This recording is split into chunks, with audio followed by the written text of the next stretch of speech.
Okay, this time I'm actually going to make sure my screen is recording before I start the video.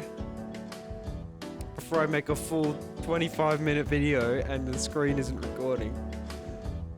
Oh man, that's so funny. That's so hilarious. Right.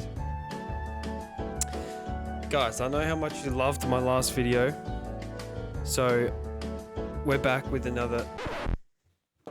What am I doing? I need a coaster.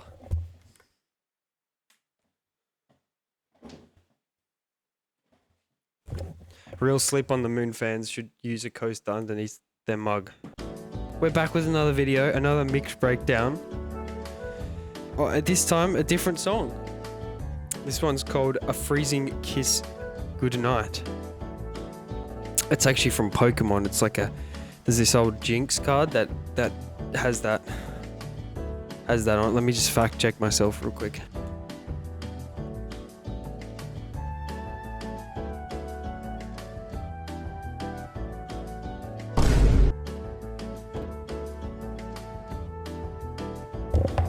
Oh yeah. That is like one of the ugliest Pokemon cards I've ever seen.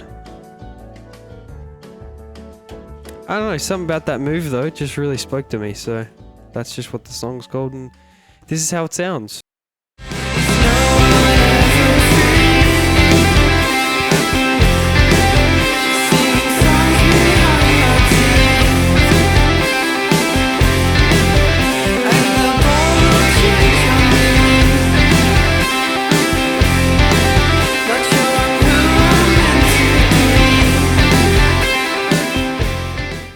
Track 1, we have the metronome, the click.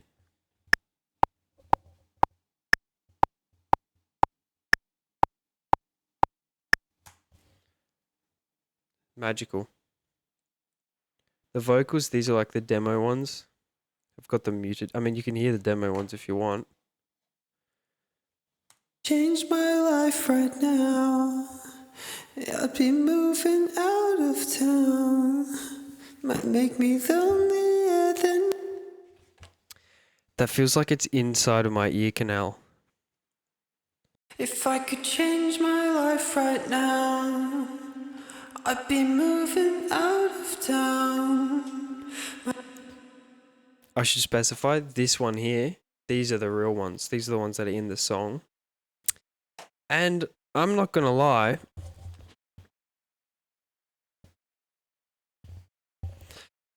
There's a lot of mouth noises happening, and I'm not happy about that.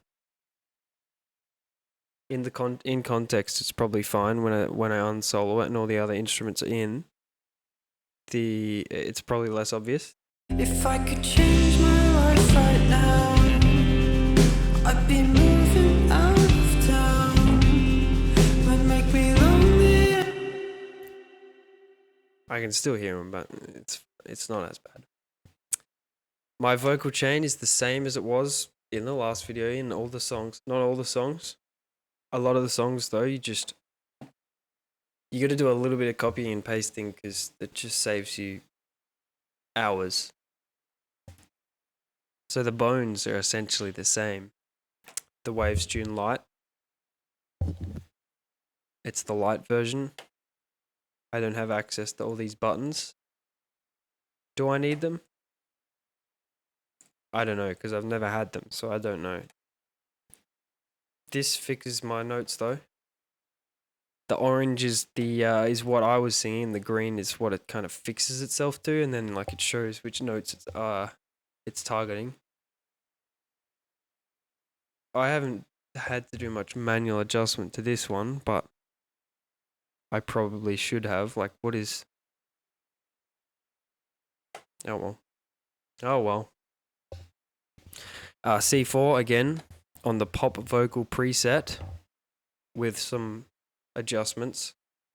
I don't know. I think it's got something going on beneath, like, what is this? 200 hertz.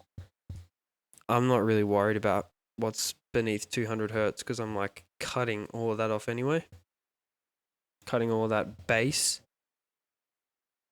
out of there. That's quite an EQ. I mean, without it, let's give it a listen. Sorry, without it.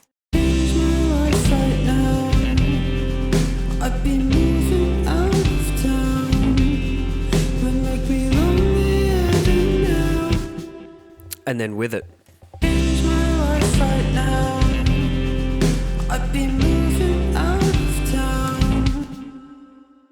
I seem to recall having a lot of problems with the vocal mixing. I don't know if it's just the room that you're in. It like makes...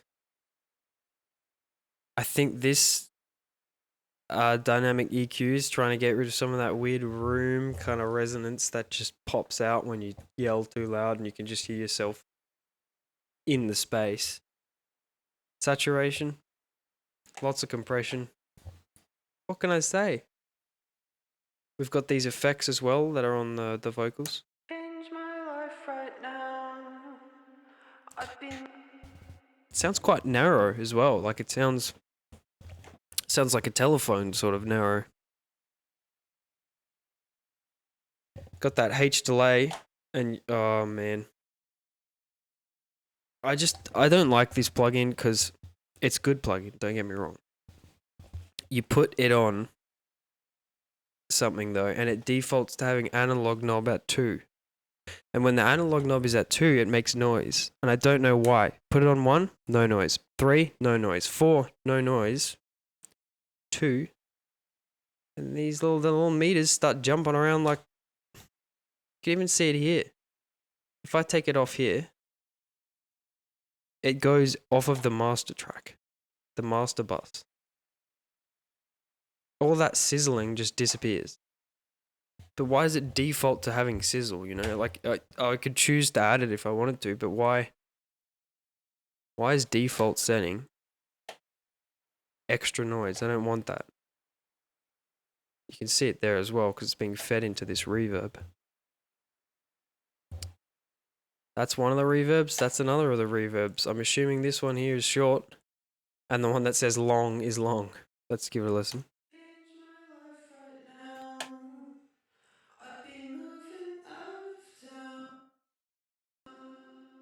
I think that's the narrow sounding telephone one.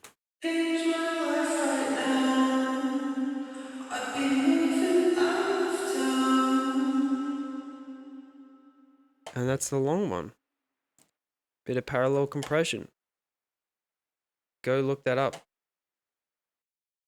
All the pros do it, apparently. We got stereo vocals, which don't play there. They play over here. No one ever free. They sound dry, they sound depressing, but in the context, you can't hear them. So that's fine. Stereo harmonies, except that this actually says ham instead of harmony, like harm for harmony. It says ham and ham too. What am I, a pig? You know what I mean? Thanks, I'm here all night. No one ever free. That's also a very odd sound. Kind of metallic and like weird, but in context. No one ever free. Sing. And the mouth noises as well. I'm going to not listen to any more of those because the mouth noises are upsetting me. Speaking of upsetting, we've got all my yelling and screaming, which you guys definitely want to hear soloed. We've got yell track. This is muted, by the way. This is not in the final song, but I'm going to play it. To the heart that I have left.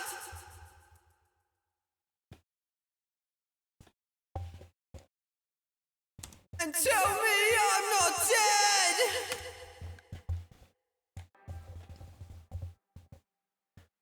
Yeah, I think there's a reason why they're muted. And then upset child. This is the like what I ended up just using.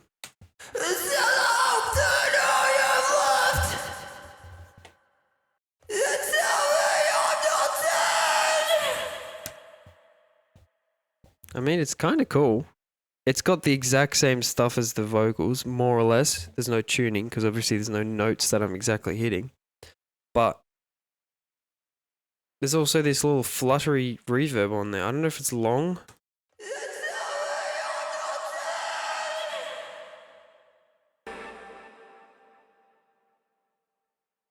Maybe it's room. I think that's where the flutter's coming from. Oh. It's just a stock delay plugin. No wonder it sounds like a flutter. It's just the same thing repeating as delays do. Let's give that a listen in context, shall we?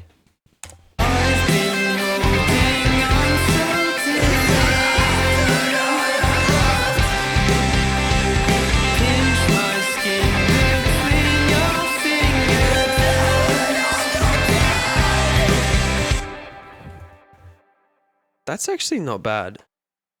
Like, debut upset child noises. Still recording? That's good. That's great. I don't want to get to the end of this and find out I wasn't recording. Right, and we're on to guitars now. We've got lead, all caps. Lead, lowercase. Let's dive into this together, shall we? Let's find out what's what and who's what and where's what and where are these tracks.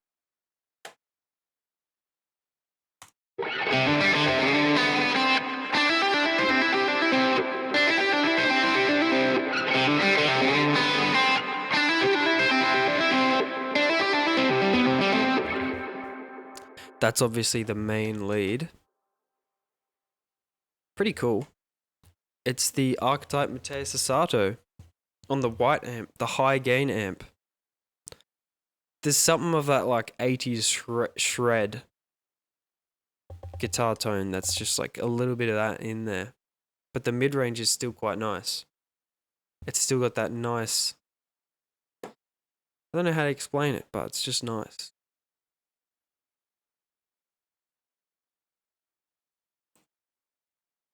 I mean, yeah. Those are the settings. The bright switch and the shift switch are both on, and I don't know what either do. I mean, bright. I'm assuming it makes it brighter. I mean, I'm just...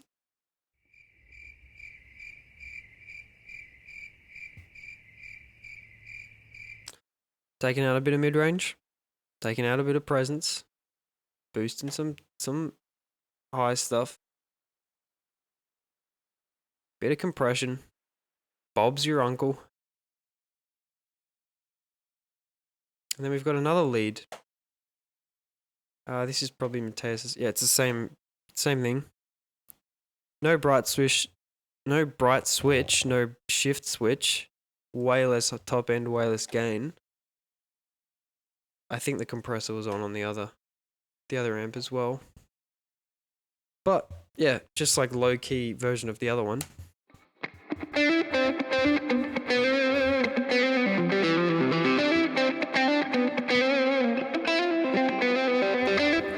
Yeah, this lead in lowercase is just, it's like lead in uppercase, but it sounds like lowercase. Yeah, it's the one that plays in the verses, second half of the verses, and then just in the pre-choruses. These verse leads though, I just like ripped them off the top of my dome. I just improv those, more or less. I mean, I improved them and then I went back and then did another take where it's like I kind of established what I was doing a little bit better, but more or less, I just came up with this. So, pretty cool. This bit in context. I could be changing up my face, but I'll be more or less in place, and I could do it away. I mean, that's just cool as. It's kind of creamy, actually. Pre-chorus guitar, yeah, the lead, this tone is also used for the pre-chorus leads, and there's two of those leads and they're both different, you know? Like they work together, but they're both different, left and right.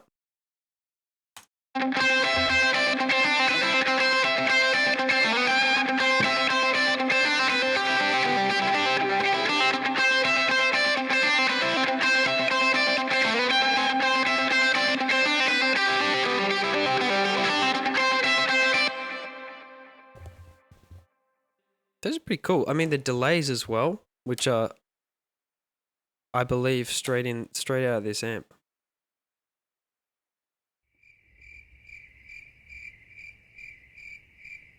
Yeah, like the delay that just sort of is just stereo, like whatever you call that, ping pong delay, I believe. It's cool. That width, it's all about that width. No, I won't say that. We're on to the, wait, we've got a lead delay here.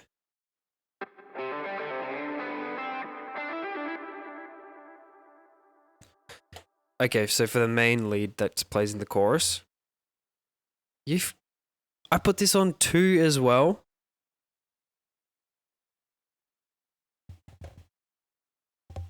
I'm kind of disappointed in myself. Lead verb. The Valhalla vintage verb, but it's like on the modern color. So you could say it's like not vintage, eh?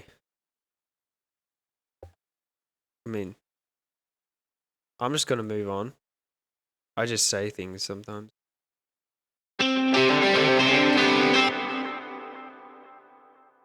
There's no way that's that loud. Clean lead. I forgot this was even in here. In the choruses, this just plays.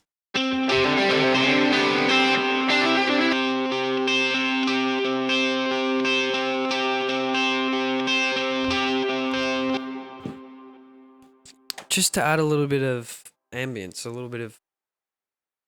You gotta have some things that kind of go for a long time and some things that go for a short time. And the things that go for a long time, you kind of bury them in there and they're just like subtly... Let's give it a listen in context.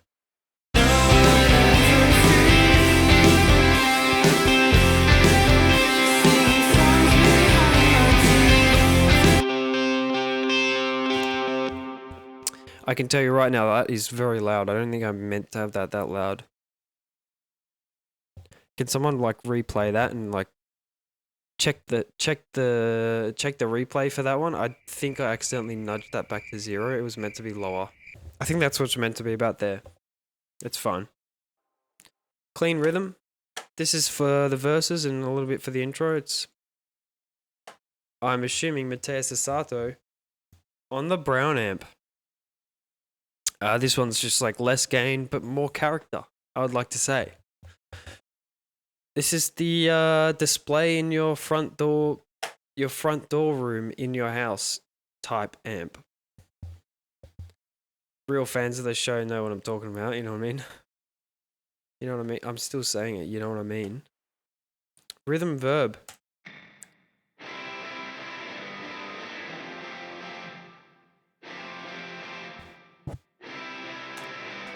That's what the settings are. If you want to copy them, I don't know why you would, but they're there. And then this is the crunchy rhythm.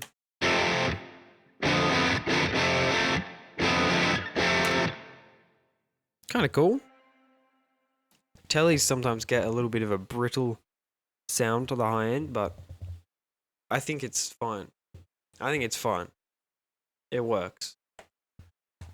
This is Archetype Gojira though. Still recording, that's good. We're still screen recording. It's on the clean amp, not the black evil amp.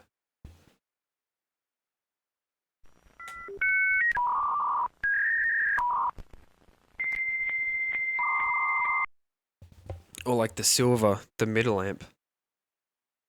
This one's like doom and despair. And this is just a clean amp. And I did put all of these pedals are like very high gain. I say all the pedals. These 2 pedals. This is a phaser and this is a chorus. These 2 pedals the distortion is basically off. This pedal's doing borderline nothing.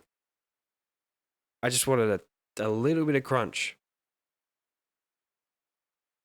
I'm assuming the gain's not even that high either. Tiny bit of EQ, bit of compression, bit of saturation. Whoa.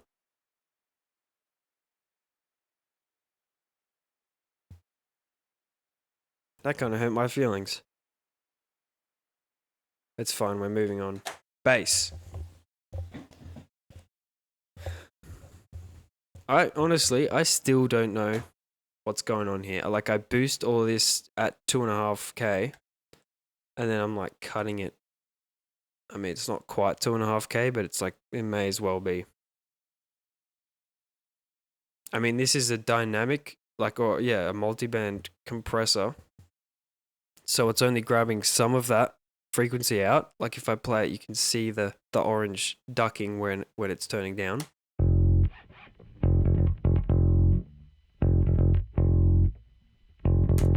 So I'm boosting all this presence, and then I'm like, well, the clicks are coming through. So then I'm like getting rid of the clicks, but it still sounds bright, I think is the thinking, because like my fingers, you pluck a little hard and then you get a big old click sound.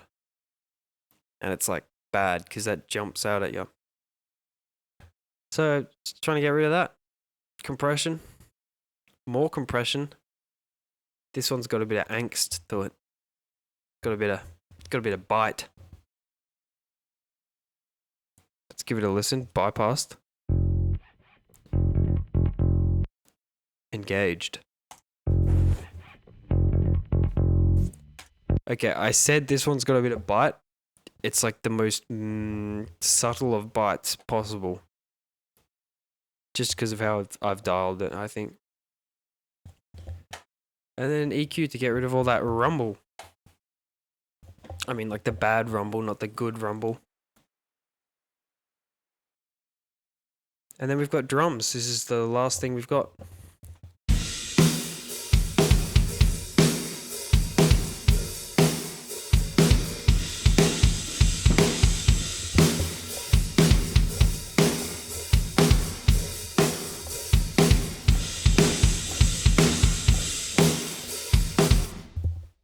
I don't know why I started doing that. Where do I start? The kick. I had eight mics, I believe. 1, 2, 3, 4, 5, 6, 7, 8. Yeah, 8 mics. So had to be a little picky and choosy, you know what I mean? There was no snare bottom mic. I know you see snare bottom, but that's actually simulated from this plugin here. It like simulates the snare bottom mic from the top mic. Just, it's a little fun plugin. The kick I also just replaced with a trigger. So I almost didn't need a mic. The only reason I needed the mic was to tell the trigger when to play the sound.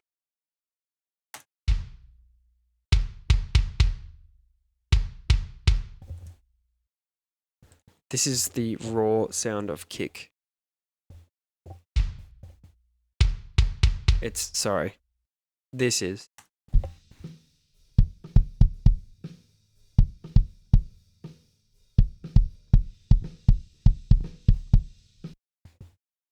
Diabolically bad. No wonder I had to replace it. This is not even that brilliant, but it's better than whatever the heck that was. The snare. Look, I also have the same. I've got the Steven Slate trigger to whatever this is. But it's blended 35%, so it's only replacing a little bit. It's just adding a little something, you know what I mean?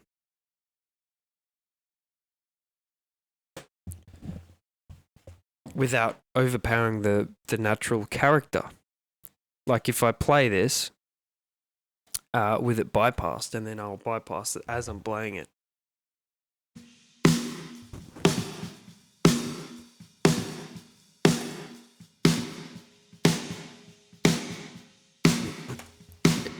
Just adds top end, really.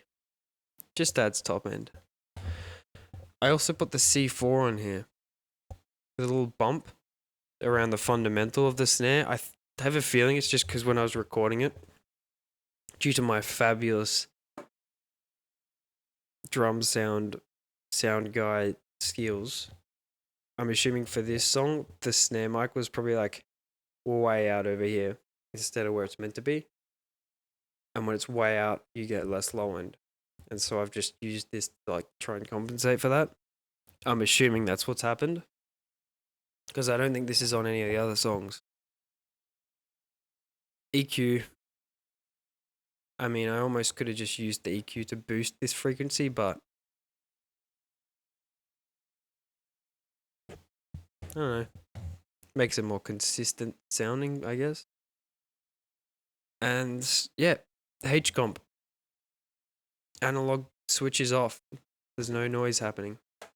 That's wonderful. This is what that snare bottom... Oh, sorry. This is what this plugin sounds like, just for those of you that are interested.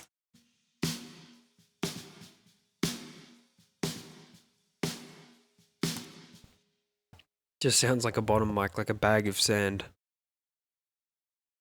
Overheads, we've got the Eddie Kramer on the on the overhead setting, you know, because I'm just, you know, I'm a victim of society. I'm a sheep. I see overhead button, I press it. EQ, cutting all of that low end out. Compressor and an exciter. I also don't think the toms play this entire song. Like,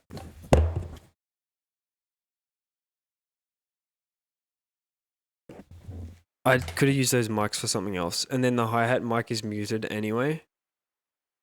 So when I say 8 mics, I used like 8 minus 3, which is 5. Yeah, it's 5.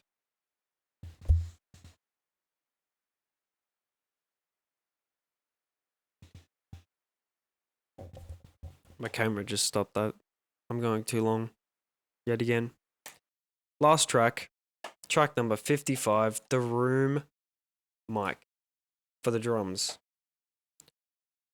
I love a good room mic. I'm yet to get a good room mic, but, you know, I love them.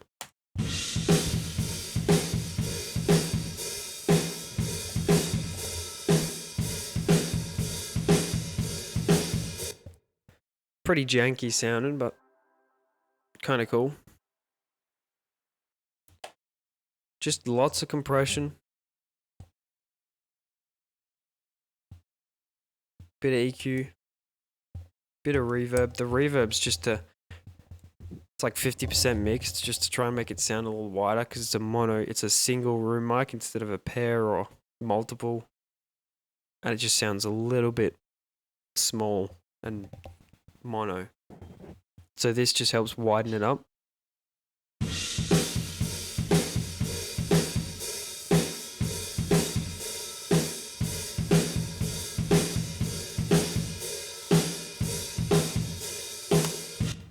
It's very subtle, but it's good. It's good. This compressor, I think, is just, yeah, it's sidechained to the kick. So it's just taking the kick out of the room mic subtly.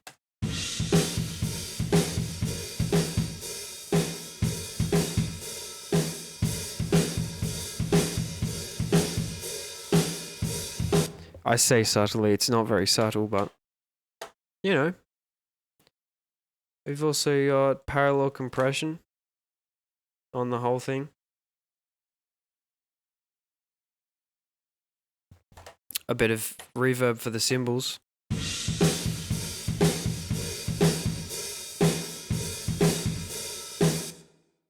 And a bit of reverb for the snare.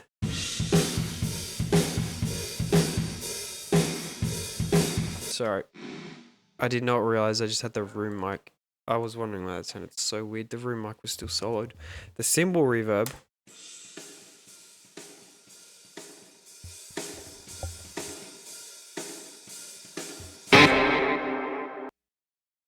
and the snare reverb.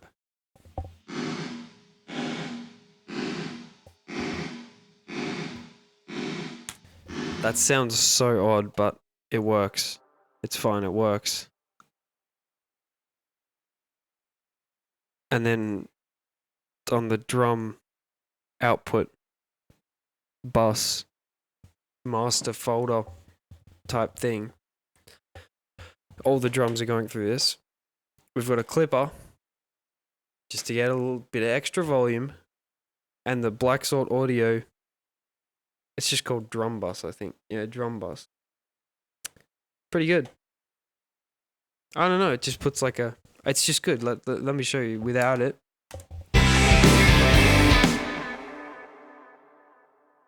I'll just play just drums.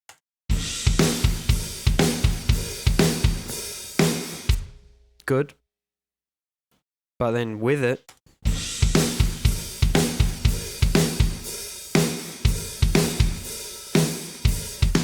that's literally doing like nothing.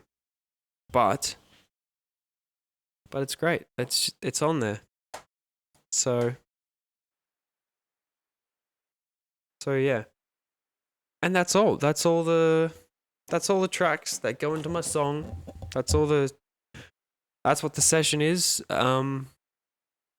Hit that follow button, like and subscribe, and hit that notification bell. I'll make more of these because everybody wants them. Everybody's like, please just make more. Please make more. So I'll catch you in the next one. And